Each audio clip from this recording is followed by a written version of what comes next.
Hello, good morning viewers, welcome to back my channel. आज मैं लेकर आई हूँ किचन के काम से जुड़ी हुई बहुत ही आसान से टिप्स और ट्रिक्स जो आपके काम आने वाले हैं।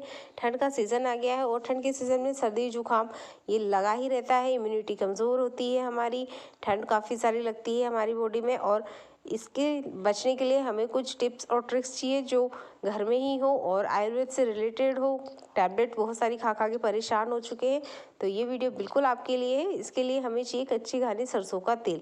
सरसों का तेल का बहुत सारे बेनिफिट्स है। इसे आप सिर में लगाइए या हाथ पैरों में लगाइए, बहुत सारे बेनिफिट है। तो यहाँ हम सरसों के तेल का बहुत ही अच्छा बनाने वाले हैं। उसके बाद में आपको सर्दियों में होने वाली आम प्रॉब्लम्स खत्म हो जाने वाली है। तो हमें यहाँ कोई सा भी पेन ले लेना है। मैंने करछी ली है क्योंकि इसका बहुत ही कम यूज़ हुआ है। तो ऐसा पेन लेना है जिसमें मिर्ची का यूज़ या बघार नहीं लगाते हैं, वो वाला पेन ले लेना है और इसमें हम कच्ची धानी सरसों का तेल ट्रांसफ़र कर लेने वाले हैं। सरसों का तेल वैसे तो नॉर्मली ठंड के सीज़न में खाया भी जाता है सब्जियों में। जो खाते हैं वो लोगों के लिए तो ठीक है, लेकिन जो लोग नहीं खाते उसके लिए ये टिप्स है। तो सरसों के तेल में हमने मुट्ठी भर डाल लेनी है लहसुन, और इस लहसुन को हमने हल्का ब्राउन कलर होने तक पका लेना है। यहाँ पे इसे जलाना नहीं है, इसमें बहुत अच्छी सी खुशबू आनी चाहिए और जितने भी लहसुन के गुण हैं वो सारे तेल में आ जाने चाहिए। तो हमने 1 से 1.5 मिनट तक मीडियम फ्लेम पे इसे अच्छे से पका लेना है। अगर आपकी फ्लेम गैस की ज़्यादा कम होती है तो हल्का ब्राउन कलर इसमें आना चाहिए और उसके बाद में हम इसे छान लेने वाले हैं। इस लहसुन का आप रीयूज़ कर सकते हैं जब आप खाना बनाते हैं, तो इससे लहसुन वेस्ट भी नहीं होने वाली है और जितना लहसुन का जो तीखापन है वो हमारे तेल में आ जाने वाला है। इस तेल को आप आराम से 1 महीने स्टोर करके रख सकते हैं, ये बहुत ही काम आने वाला है। तो पहली टिप है मेरी इस तरीके से छोटे बच्चों को लेके। हमारे जो छोटे छोटे बच्चे होते हैं इन्हें सर्दी खांसी जुकाम ठंड के सीज़न में ये लगा ही रहता है। तो इससे बचने के लिए क्या करना है, इनके जो पैर के तलवे होते हैं ना, इनको अच्छे से मालिश कर देना है।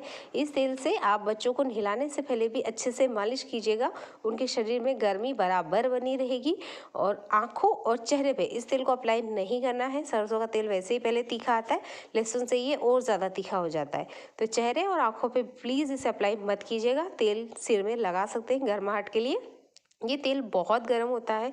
जितने भी आपको जॉइंट्स पेन स्टार्ट हो जाते हैं ठंड में, ठंड लगने से, वहाँ उन बॉडी पार्ट्स पे आप इन्हें अप्लाई कर सकते हैं। बहुत गर्माहट देता है ये तेल। तो आप छोटे बड़े बच्चों सब इस तेल को लगा सकते हैं। तो इस तेल को आपको बना के रख लेना है और इस तरीके से बच्चों को सॉक्स पहना दीजिएगा, क्योंकि रात को बच्चे क्या होते हैं, पैर खुले रखते हैं, ठीक से ओढ़ते नहीं हैं, कंबल रजाई फेंक देते हैं। तो इस टिप को अप्लाई कीजिएगा। आप ये बड़े बच्चे के पैरों पे भी अप्लाई कर सकते हैं क्योंकि इनको भी काफ़ी ठंडा लगता है और ये भी ना बहुत भागते हैं इधर उधर, और मैं तो ये ज़रूर करती हूँ, तो आप भी ये कीजिएगा। सेकेंड टिप है मेरी इस तरीके से काउंटर पे कुछ भी बारीक चीज़ें गिर जाती है, जैसे मेरे काउंटर पे ये तीली गिर गई है, कभी कभी राई भी गिर जाती है, तो इसको उठाना बड़ा झंझट भरा लगता है।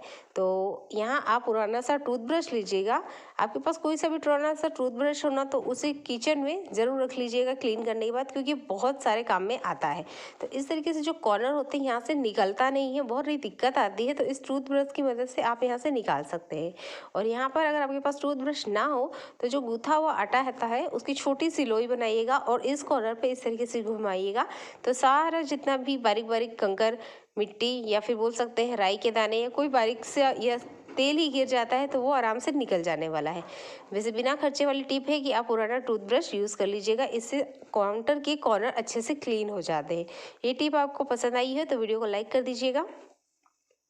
दूसरी टिप है मेरी इस तरीके से नमक को लेके। नमक क्या होता है कि कभी कभी ढक्कन ढीला होता है, गलती से गिर जाता है, तो ये गलती से गिर गया है मेरे बच्चे के हाथ से और अब इस नमक का कोई रीयूज़ नहीं होता है। तो जितना बड़ा बड़ा नमक है वो तो मैंने उठा लिया है, पर जो बारीक वाला नमक रहता है इसे उठाने में बड़ी दिक्कत आती है। तो क्या करना है, हमने थोड़ा सा पानी डाल देना है और इसे गीला होने के लिए छोड़ देना है।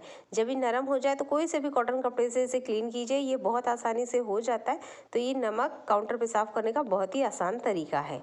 अब इस तरीके से जो थैली होती है, हम इसमें कुछ भी हरी सब्जी लाते हैं और बहुत टाइट सा नोट लगा होता है, गठान लगी होती है, ये खुलती नहीं है, तो बड़ा दिक्कत होता है, हम प्लास्टिक को फाड़ देते हैं। अगली बार आपने ऐसे नहीं करना है। एक कॉर्नर पकड़ना है, गोल गोल गोल गोल कड़क हाथों से घुमाते जाना है और इस तरीके से आप देखिएगा कितना भी कड़क नोट लगा हुआ हो वो आसानी से खुल जाता है। ये थैली बहुत टाइम रीयूज़ हो जाती है, तो इन थैली को हमने नहीं फाड़ना है और इस तरीके से आप आसानी से इसे खोल सकते हैं बिना किसी झंझट के। तो ये टिप भी आपके बहुत काम आने वाली है, क्योंकि हमारे मार्केट से ऐसी चीज़ें आती रहती है और ज़्यादातर जो सामान आता है वो इस तरीके की पॉलीथीन में ही दिया जाता है और वो अच्छे से नोट लगा के लाते हैं हम, ताकि वो गिरे पड़े नहीं। और ये अगली टिप है मेरी इस तरीके से नमक को। अब ये नमक वेस्ट हो गया है, किसी काम में आने वाला है नहीं, तो इस नमक का आप बहुत ही अच्छा रीयूज़ कर सकते हैं। यहाँ पर आप फ्रेश नमक भी ले सकते हैं। तो जो पीतल के बर्तन होते हैं, ये बड़े बड़े दाग धब्बे लग जाते हैं, हल्का सा कलर डाउन होने लग जाता है, तो यहाँ आप नमक का बहुत अच्छे से यूज़ कर सकते हैं। तो वेस्ट नमक है, फेंकने में यूँ भी जाने वाला है, तो मैं इस नमक का यूज़ कर लेने वाली हूँ। तो नमक जितना है वो मैंने पीतल की थाल में ले लिया है और यहाँ लिया है मैंने वाइट विनेगर या सिरका भी इसे कहते हैं। तो ये हमने लेना है 2 चम्मच। थाल मेरा काफ़ी बड़ा है और मैंने थाल कैसे क्लीन करना है, पीतल के बर्तन कैसे क्लीन करना है, इस तरह की वीडियो मैंने बहुत सारी अपलोड कर रखी, तो प्लीज़ चैनल पर जाके देखिएगा, आपके बहुत ही काम आने वाली है। तो जो नमक है और विनेगर है, इसके घोल को हमने अच्छे से इस तरीके से बना लेना है और कोई सा भी स्क्रब है वो आपने यूज़ कर लेना है और इस घोल को अच्छे से पतला सा बना के तैयार कर लेना है। यहाँ हमने पानी ऐड बिल्कुल नहीं करना है। आप विनेगर नहीं खाते हैं या विनेगर ना हो तो आप नींबू भी अप्लाई कर सकते हैं, नींबू से भी बहुत अच्छी क्लीनिंग हो जाती है, पर यहाँ पे नींबू थोड़ा सा ज़्यादा लगता है, तो यहाँ विनेगर बेस्ट रहता है। तो हमने बिना पानी लगाए अच्छे से रब कर लेना है। मेरे पास 2 से 3 थाल है, तो मेरे पास जितने बर्तन है मैं उनको अच्छे से क्लीन कर लेती हूँ और उसके बाद में इसे साफ़ कर लीजिए। बिल्कुल ही मार्केट जैसी चमक आ जाती है इन बर्तनों पे। तो ये टिप आप पीतल के बर्तनों पे अप्लाई कर सकते हैं। अब मेरी जो लास्ट टिप है वो इस तरीके से आलू को लेकर है। आलू आजकल ठंड के मौसम में इस तरीके के आते हैं, जो कच्चे आलू भी कहा जाता है।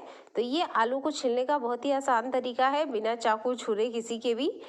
तो आपके पास कुछ ना अवेलेबल हो तो आप उस टाइम इसे अप्लाई कर सकते हैं। यहाँ हमने फ्रेश वाला स्क्रब लेना है, स्टील वाला। इसे छीलते वक्त आप बहुत सारा छिलका निकाल देते हैं और हमारे हाथों से होता ही है। तो ये जो स्टील का स्क्रब है ना, बिल्कुल हल्के हाथों से इस तरीके से रब कीजिएगा, इसका छिलका बहुत ही आसान तरीके से निकल जाता है। इतनी आसान तरीके से चाकू से भी नहीं निकलता है। उसके बाद में इसे वॉश कर लीजिएगा। इस तरीके से आप सारे आलू छील सकते हैं। तो ये टिप ज़रूर आपके काम आने वाली है, तो इसे आप आलू पे अप्लाई कीजिएगा। तो बहुत ही काम के टिप्स है।